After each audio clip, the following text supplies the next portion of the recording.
राम राम और रावण का युद्ध शुरू होता है। रघुनाथ जी ने अपना रथ चलाया और तभी रावण के हृदय में क्रोध छा गया। वह गरजता और ललकारता हुआ सामने दौड़ा। उसने कहा, अरे तपस्वी सुनो, तुमने युद्ध में जिन योद्धाओं को जीता है मैं उनके समान नहीं हूं। मेरा नाम रावण है। मेरा यश सारा जगत जानता है। लोकपाल तक जिसके कैद खाने में पड़े हैं। तुमने खर, दूषण और विराट को मारा। बड़े बड़े राक्षस योद्धाओं के समूह का संहार किया है। कुंभकर्ण और मेघनाथ को भी मारा। अरे राजा, मैं रावण हूं। मैं अन्य योद्धाओं की तरह नहीं हूं। यदि तुम रण से भाग ना गए तो आज मैं वह सारा बैल निकाल लूंगा। आज मैं तुम्हें निश्चय ही काल के हवाले कर दूंगा। तुम कठिन रावण के पाले पड़े हो। रावण के दुर्वचन सुनकर और उसे कालवश जान कृपा निधान श्री राम जी ने हंसकर यह वचन कहा कि तुम्हारी सारी प्रभुता जैसा तुम कहते हो बिल्कुल सच है, पर अब व्यर्थ बकवास ना करो, अपना पुरुषार्थ दिखाओ। व्यर्थ बकवास करके तुम अपने सुंदर यश का नाश ना करो। क्षमा करना तो मैं नीति सुनाता हूं, सुनो। संसार में 3 प्रकार के पुरुष होते हैं। एक पुरुष वो होते हैं जो कहते हैं पर करते नहीं। दूसरे कहते हैं और करते भी हैं। और तीसरा केवल करते हैं पर वाणी से कुछ कहते नहीं। श्री राम जी के वचन सुनकर रावण खूब हंसा और बोला, मुझे ज्ञान सिखाते हो, उस समय बैर करते हो तो डरे नहीं, अब प्राण प्यारे लग रहे हैं। मतलब जब तुमने मुझसे युद्ध करने की ठानी तब तो तुम डरे नहीं, और अब मैं जब सामने हूं तब तुम डर रहे हो क्या? दुर्वचन कहकर रावण क्रुद्ध होकर वज्र के समान बाण छोड़ने लगा। अनेकों आकार के बाण छोड़े और दिशा विदिशा आकाश और पृथ्वी में सब जगह छा गए। श्री रघुवीर ने अग्नि बाण छोड़ा जिससे रावण के सब बाण क्षण भर में भस्म हो गए। तब उसने खिसियाकर तीक्ष्ण शक्ति छोड़ी, किंतु श्री रामचंद्र जी ने उसको बाणों के साथ वापस भेज दिया। वह करोड़ों चक्र और त्रिशूल चलाता था, परंतु प्रभु ने बिना ही किसी परिश्रम के काट कर हटा देते हैं। रावण के बाण किस प्रकार निष्फल होते हैं, जैसे दुष्ट मनुष्य के सब मनोरथ। तब उसने श्री राम जी के सारथी को कई बाण मारे। वह श्री राम जी की जय पुकार कर पृथ्वी पर गिर पड़ा। श्री राम जी ने कृपा करके सारथी को उठाया। तब प्रभु अत्यंत क्रोध को प्राप्त हुए। युद्ध में शत्रु के विरुद्ध श्री रघुनाथ जी क्रोधित हुए। तब तर्कस में बाण कसमसाने लगे, मतलब बाहर निकलने को आतुर होने लगे। उनके धनुष का अत्यंत प्रचंड शब्द, टंकार जो कहते हैं धनुष की, उसको सुनकर मनुष्य भक्षी सब राक्षस बातग्रस्त हो गए, भयभीत हो गए, डर गए। मंदोदरी का हृदय कांप उठा। समुद्र, कच्छप, पृथ्वी और पर्वत डर गए। दिशाओं के हाथी पृथ्वी को दांतों से पकड़कर चिंगाड़ने लगे। यह कौतुक देखकर देवता हंसे। धनुष को कान तक तान कर श्री रामचंद्र जी ने भयानक बाण छोड़े। श्री राम जी के बाण समूह ऐसे चले मानो सर्प लहराते हुए जा रहे हों। बाण ऐसे चले मानो सर्प उड़ रहे हों। उन्होंने पहले सारथी और घोड़ों को मार डाला, फिर रथ को चूर चूर करके ध्वजा और पताकाओं को गिरा दिया। तब रावण बड़े जोर से गरजा, पर भीतर से उसका बल थक गया था। तुरंत दूसरे रथ पर चढ़ गया और खिसियाकर उसने कई प्रकार के अस्त्र शस्त्र छोड़े। उसके सब प्रयास वैसे ही निष्फल हो गए जैसे परद्रोह में लगे हुए चित्त वाले मनुष्य होते हैं। तब रावण ने 10 त्रिशूल चराए और श्री राम जी के चारों घोड़ों को मारकर पृथ्वी पर गिरा दिया। घोड़ों को उठाकर श्री रघुनाथ जी ने क्रोध करके धनुष खींचकर बाण छोड़े। रावण के सिर रूपी कमल वन में विचरण करने वाले श्री रघुवीर के बाण रूपी भ्रमरों की पंक्ति चली। श्री रामचंद्र जी ने उसके 10 सिरों में 10-10 बाण मारे, जो आर पार हो गया और सिरों से रक्त के पनाले बह चले। उधर बहते हुए हुई बलवान रावण दौड़ा। प्रभु ने फिर धनुष पर बाण चढ़ाया और श्री रघुवीर ने 30 तीर मारे और 20 भुजाओं समेत 10 सिर काट कर पृथ्वी पर गिरा दिए। सिर और हाथ काटते ही फिर नए हो गए। श्री राम जी ने फिर भुजाओं और सिरों को काट डाला। इस तरह प्रभु ने बहुत बार उसकी भुजाएं और सिर काटे, परंतु काटते ही वो तुरंत फिर नए हो गए। प्रभु बार बार उसकी भुजा और सिरों को काट रहे थे, क्योंकि कौशलपति श्री राम जी बड़े कौतुकी हैं। आकाश में सिर और बाहु ऐसे छा गए मानो असंख्य राहु और केतु छा गए हों। अब आप समझिए कितना भयानक दृश्य रहा होगा। मानो का को राहु और केतु से ब्लड बह रहा हो, आकाश मार्ग से दौड़ रहे हों। श्री रघुवीर के या श्री रामचंद्र जी के प्रचंड बाणों के बार बार लगने से वो पृथ्वी पर गिरने नहीं पाते। एक एक बाण के समूह से समूह सिर छिदे हुए आकाश में उड़ते ऐसे शोभा दे रहे हैं मानो सूर्य की किरणें क्रोध करके जहां तहां राहुओं को प्रो रही हों। जैसे जैसे प्रभु उसके सिरों को काटते हैं वैसे ही वैसे वो अपार होते जाते हैं। जैसे विषयों का सेवन करने से काम उन्हें भोगने की इच्छा दिन प्रतिदिन नया नया बढ़ता जाता है। सिरों की बाढ़ देखकर रावण को अपना मरण भूल गया, बड़ा गहरा क्रोध हुआ। वह महान अभिमानी मूर्ख गर्जा और 10 धनुषों को तान कर दौड़ा। रणभूमि में रावण ने क्रोध किया और बाण बरसा कर श्री रघुनाथ जी के रथ को ढक दिया। एक घड़ी तक कुछ दिखाई ना पड़ा, मानो कोहरे में सूर्य छिप गया हो। तब देवताओं ने हाहाकार किया। प्रभु ने क्रोध करके धनुष को उठाया। शत्रु के बाणों को हटाकर उन्होंने शत्रु के सिर काटे और उनसे दिशा विदिशा आकाश और पृथ्वी सब को भर दिया। काटे हुए सिर आकाश मार्ग से दौड़ते हैं, जय जय की ध्वनि करके भय उत्पन्न करते हैं। लक्ष्मण और वानर राज सुग्रीव कहाँ हैं? कौशलपति रघुवीर कहाँ हैं? राम कहाँ हैं? यह कहकर सिरों के समूह दौड़े। उन्हें देखकर वानर भाग चले। तब धनुष संधान करके रघुकुल मणि श्री राम जी ने हंसकर बाणों से उन सिरों को भली भांति बेध डाला। हाथों में मुंडों की माला लेकर बहुत सी कालिकाएं झुंड मिलकर इकट्ठी हुई और वे रुधिर की नदी में स्नान करके चली, मानो संग्राम रूपी बट वृक्ष की पूजा करने जा रही हूँ। फिर रावण ने क्रोधित होकर प्रचंड शक्ति छोड़ी।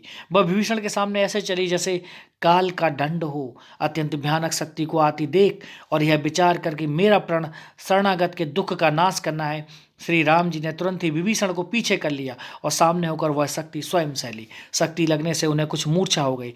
प्रभु ने तो यह लीला की, पर देवताओं को व्याकुलता हुई। प्रभु को शारीरिक कष्ट प्राप्त हुआ देखकर विभीषण क्रोधित हो हाथ में गदा लेकर दौड़े और बोले, अरे अभागे मूर्ख, नीच दुर्बुद्धि, तूने देवता मनुष्य मुनि नाग सभी से विरोध किया। तूने आदर सहित शिव जी को सिर चढ़ाए, इसी से एक एक के बदले में करोड़ों पाए।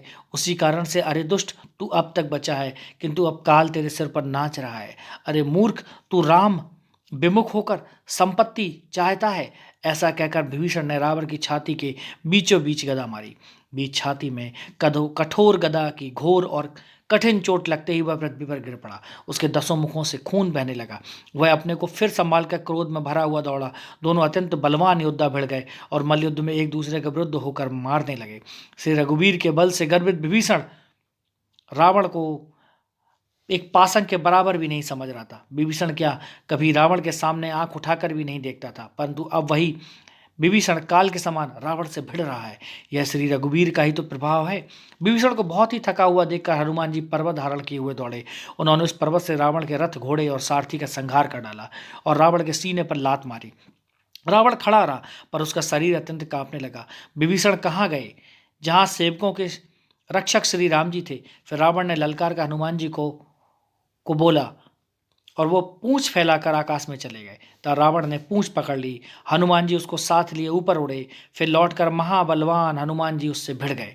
दोनों समान योद्धा आकाश में लड़ते हुए एक दूसरे को क्रोध करके मारने लगे। दोनों बहुत से छल बल करते हुए आकाश में ऐसे शोभित हो रहे हैं कि मानो कज्जलगिरी और सुमेरु पर्वत लड़ रहे हों। तब बुद्धि और बल से राक्षस गिराए न गिरा। तब मारुति श्री हनुमान जी ने प्रभु का स्मरण किया। श्री रघुवीर का स्मरण करके धीर हनुमान जी ने ललकार कर रावण को मारा। वो दोनों पृथ्वी पर गिरते और फिर उठकर लड़ते। देवताओं ने दोनों की जय जय पुकारी। हनुमान जी पर संकट देखकर बानर भालू क्रोधाधुर होकर दौड़े, किंतु रण मद माते रावण ने सब योद्धाओं को अपनी अपनी अपनी प्रचंड भुजाओं के बल से कुचल और मसल डाला। तब श्री रघुवीर के ललकारने पर प्रचंड वीर बानर दौड़े। बानरों के प्रबल दल को देखकर रावण ने माया प्रकट की। क्षण भर के लिए वह अदृश्य हो गया। फिर उस दुष्ट ने अनेकों रूप प्रकट किए। श्री रघुनाथ जी की सेना में जितने रीछ वानर थे, उतने ही रावण जहां तहां चारों तरफ प्रकट हो गए। बानरों ने अपरिमित रावण देखे। भालू और बानर सब जहां जहां थे, चारों तरफ रावण दिख रहे थे। वो उसको देखकर बानर और भालू भागने लगे। बानर धीरज नहीं धरते। हे लक्ष्मण जी, हे रघुवीर, बचाइए बचाइए, यूं पुकारते हुए बानर और भालू भागे जा रहे थे। 10 दिशाओं में करोड़ों रावण दौड़ते हैं और घोर कठोर भयानक गर्जन कर रहे हैं। सब देवता डर गए। ऐसा कहते हुए भाग चले कि हे भाई, अब जय की आशा छोड़ दो। एक ही रावण ने सब देवताओं को जीत लिया था, अब तो बहुत से रावण हो गए हैं। इससे अब पहाड़ की गुफाओं का आश्रय लो। माँ ब्रह्मा, शंभु और ज्ञानी मुनि ही डटे रहे। जिन्होंने प्रभु की कुछ महिमा जानी थी, वही सिर्फ वहां पर रुक कर देख रहे थे। बाकी सभी देवता तो अब तक भाग गए थे। जो प्रभु का प्रताप जानते थे, वो निर्भय डटे रहे। बानरों के शत्रुओं को सच्चा ही मान लिया। बानरों ने बहुत से रावणों को सच्चा मान लिया। इससे सब बानर भालू विचलित हो गए। हे कृपालु, हे भगवान राम, रक्षा कीजिए, यूं पुकारते हुए भय से व्याकुल होकर भाग चले। अत्यंत बलवान हनुमान जी अंगद, नील और नल लड़ते हैं और कपट रूपी भूमि से अंकुर की भांति उपजे हुए कोटि कोटि योद्धा रावणों को मसलते हैं। देवताओं और वानरों को विकल देखकर कौशलपति श्री राम जी हंसे और सारंग धनुष पर एक बाण चढ़ाकर सब रावणों को मार डाला। प्रभु ने क्षण भर में सब माया काट डाली। जैसे सूर्य के उदय होते ही अंधकार की राशि फट जाती है, नष्ट हो जाती है। अब एक ही रावण को देख कर देवता हर्षित हुए। उन्होंने लौटकर प्रभु पर बहुत से पुष्प बरसाए। श्री रघुनाथ जी ने भुजा उठाकर सब वानरों को लौटाया। तब वे एक दूसरे को पुकार पुकार कर लौट आए। प्रभु का बल पाकर वानर सेना दौड़ पड़ी। जल्दी से कूद कर वो रणभूमि में आ गई। देवताओं को श्री राम जी की स्तुति करते देखकर रावण ने सोचा, मैं इनकी समझ में एक हो गया हूँ, परंतु इन्हें यह पता नहीं कि इनके लिए मैं एक ही बहुत हूँ। और कहा, अरे मूर्खों, तुम तो सदा के ही मेरे मार खाने वाले हो। ऐसा कहकर वह क्रोध करके आकाश पर देवताओं की ओर दौड़ा। देवता हाहाकार करते हुए भागते हैं। रावण ने कहा, दुष्टों, मेरे आगे से कहाँ जा सकते हो। देवताओं को व्याकुल देखकर अंगद दौड़े और उछलकर रावण का पैर पकड़कर उन्होंने उसको पृथ्वी पर गिरा दिया। उसे पकड़कर पृथ्वी पर गिराकर लात मारकर वालीपुत्र अंगद प्रभु के पास चले गए। रावण संभल कर उठा और बड़े भयंकर कठोर शब्द से गरजने लगा। वह दर्प करके 10 धनुष चढ़ाकर उन पर बहुत से बाण बरसाने लगा। उसने सब योद्धाओं को घायल और भय से व्याकुल कर दिया और वह अपना बल देखकर हर्षित होने लगा। तब श्री रघुनाथ जी ने रावण के सिर, भुजाएं, बाण और धनुष काट डाले, पर वो फिर बहुत सारे बढ़ गए। जैसे तीर्थ में किए हुए पाप बढ़ जाते हैं, जैसे कई गुना अधिक भयानक फल उत्पन्न करते हैं। शत्रु के सिर और भुजाओं की बढ़ती हुई मात्रा को देखकर वानर सेना को बहुत ही क्रोध हुआ। वह यह मूर्ख भुजाओं के और सिरों के काटने पर भी नहीं मरता। ऐसा कहते हुए भालू और वानर योद्धा क्रोध करके दौड़े। बालीपुत्र अंगद, मारुति नंदन हनुमान जी, नल, नील, वानरराज सुग्रीव और द्रिविद आदि बलवान उस पर वृक्ष और पर्वतों का प्रहार करते हैं। वह उन्हीं पर्वतों और वृक्षों को पकड़कर बानरों को मार देता है। कोई एक बानर नखों से शत्रु के शरीर को फाड़कर भाग जाते हैं, तो कोई उसे लातों से मारकर तब नल और नील रावण के सिरों पर चढ़ गए और नखों से उनके ललाट को फाड़ने लगे। खून देखकर उसे हृदय में बड़ा दुख हुआ। उसने उनको पकड़ने के लिए हाथ फैलाए, पर वो पकड़ में नहीं आते। हाथों के ऊपर ही ऊपर फिरते, मानो 2 भौरे कमलों के वन में विचरण कर रहे हों। इस प्रकार से नल नील रावण के सिरों पर विचरण कर रहे थे। तब इसने क्रोध करके उछल कर दोनों को पकड़ लिया। पृथ्वी पर पटकते समय वे उसकी भुजाओं को मरोड़कर भाग छूटे। फिर उसने क्रोध करके हाथों में 10 धनुष लिए और बानरों को बाणों से घायल कर दिया। हनुमान जी आदि सब बानरों को मूर्छित करके और संध्या के समय पाकर रावण हर्षित हुआ। समस्त वानर वीरों को मूर्छित देखकर रणधीर जाम्बवान दौड़े। जाम्बवान के साथ जो भालू थे वो पर्वत और वृक्ष धारण करके रावण को ललकार कर मारने लगे। बलवान रावण क्रोधित हुआ और पैर पकड़ पकड़ कर वह अनेकों योद्धाओं को पृथ्वी पर पटकने लगा। जाम्बवन ने अपने दल का विध्वंस देखकर क्रोध करके रावण की छाती में लात मारी। छाती में लात का प्रचंड आघात लगते ही रावण व्याकुल होकर रथ से पृथ्वी पर गिर पड़ा। उसने 20 हाथों में भालुओं को पकड़ रखा था, मानो रात्रि के समय भौरे कमलों में बसे हुए हों। उसे मूर्छित देखकर फिर लात मारकर ऋक्षराज जाम्बवन प्रभु के पास चले गए। रात्रि जानकर सारथी रावण को रथ में डालकर उसे होश में लाने का उपाय करने लगा। मूर्छा दूर होने पर सभी बानर और सभी भालू प्रभु के पास आए। उधर सब राक्षसों ने बहुत ही भयभीत होकर रावण को घेर लिया। उसी रात त्रिजटा ने सीता जी के पास जाकर उन्हें सब कथा कह सुनाई। शत्रु के सिर और भुजाओं की बढ़ती का संवाद सुनकर सीता जी के हृदय में बड़ा भय हुआ। उनका मुख उदास हो गया, मन में चिंता उत्पन्न हो गई। तब सीता जी त्रिजटा से बोली, हे माता, बताती क्यों नहीं, क्या होगा? संपूर्ण विश्व को दुख देने वाला यह किस प्रकार मरेगा? श्री रघुनाथ जी के बाणों से सिर कटने पर भी नहीं मरता। विधाता सारे चरित्र विपरीत ही कर रहा है। सच बात तो यह है कि मेरा दुर्भाग्य ही उसे जिला रहा है। जिसने मुझे भगवान के चरण कमलों से अलग कर दिया है, जिसने कपट का झूठा स्वर्ण मृग बनाया था, वही देव अब भी मुझ पर उठा हुआ है। जिस विधाता ने मुझसे दुस्सह दुख सहन कराए, लक्ष्मण को कड़वे वचन कहलाए, जो श्री रघुनाथ जी के विरह रूपी बड़े विषैले बाणों से तक कर मुझे बहुत बार मारकर अब भी मार रहा है, ऐसे दुख में भी जो मेरे प्राणों को रख रहा है, वही विधाता उस रावण को अभी भी जिंदा रखे हुए है। दूसरा कोई नहीं। कृपा निधान श्री राम जी की याद करके जानकी जी बहुत प्रकार के विलाप करती है। त्रिजटा ने कहा, हे राजकुमारी सुनो, देवताओं का शत्रु रावण हृदय में बाण लगते ही मर जाएगा, परंतु प्रभु उसके हृदय में बाण इसलिए नहीं मारते कि इसके हृदय में आप बसती हैं। वो यही सोचकर रह जाते हैं कि इसके हृदय में जानकी का निवास है, जानकी के हृदय में मेरा निवास है और मेरे उदर में अनेकों भुवन हैं। अतः रावण के हृदय में बाण लगते ही सब भुवनों का नाश हो जाएगा। यह वचन सुनकर सीता जी के मन में अत्यंत हर्ष भी हुआ और विषाद भी हुआ। तब त्रिजटा ने फिर कहा, ये सुंदरी, महान संदेह का त्याग कर दो। अब सुनो, शत्रु इस प्रकार मरेगा। सिरों के बार बार काटे जाने से जब वह व्याकुल हो जाएगा तो उसके हृदय से तुम्हारा ध्यान छूट जाएगा और तब सुजान श्री राम जी रावण के हृदय में बाण मारेंगे। ऐसा कहकर और सीता जी को बहुत प्रकार से समझाकर फिर त्रिजटा अपने घर चली गई। श्री रामचंद्र जी के स्वभाव का स्मरण करके जानकी जी को अत्यंत विरह व्यथा उत्पन्न हुई। वे रात्रि की ओर और चंद्रमा को बहुत प्रकार से निंदा कर रही हैं और कह रही हैं, रात युग के समान बड़ी हो गई है, वह बीतती ही नहीं। जानकी जी श्री राम जी के विरह में दुखी होकर मन ही मन भारी विलाप कर रही हैं। तब विरह के मारे हृदय में दारुण दाह हो गया है।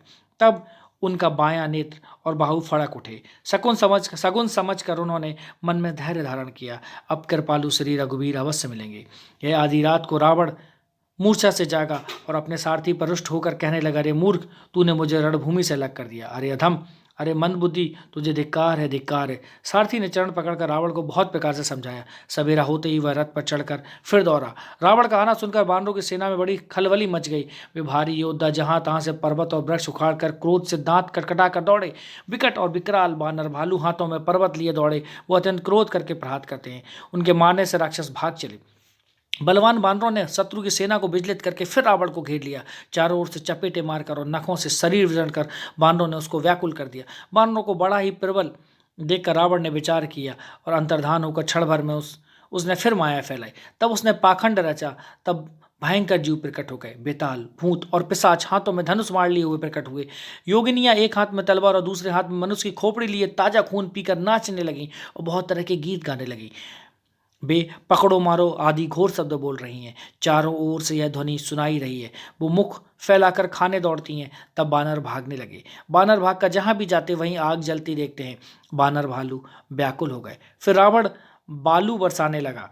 बानरों को जहां तहां शिथिल कर रावण फिर गरजा। लक्ष्मण जी और सुग्रीव सहित सभी वीर अचेत हो गए। हा राम, हाँ रघुनाथ पुकारते हुए श्रेष्ठ योद्धा अपने हाथ मलते हैं, पछताते हैं। इस प्रकार सबका बल तोड़कर रावण ने फिर दूसरी माया रची। उसने बहुत से हनुमान प्रकट किए जो पत्थर लिए दौड़े। उन्होंने चारों ओर दल बनाकर श्री रामचंद्र जी को घेरा। वो पूंछ उठाकर कटकटाते हुए पुकारने लगे, मारो पकड़ो जाने ना पावे।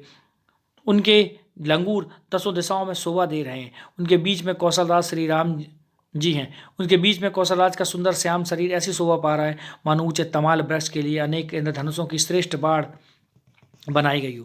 प्रभु को देवता देखकर देवता हर्ष और विषाद युक्त हृदय से जय जय जय ऐसा बोलने लगे। तब श्री रघुवीर ने क्रोध करके एक ही बाण में निमेष मात्र में रावण की सारी माया हर ली। माया दूर हो जाने पर बानर और भालू हर्षित हुए और वृक्ष और पर्वत लेकर सब लौट पड़े। श्री राम जी ने बाणों के समूह छोड़े जिससे रावण के हाथ और सिर फिर कट कट कर पृथ्वी पर गिर पड़े। श्री राम जी और रावण के युद्ध का चरित्र यदि सैकड़ों शेष सरस्वती वेद और कभी अनेक कल्पों तक गाते रहें तो भी उसको पार नहीं पा सकते।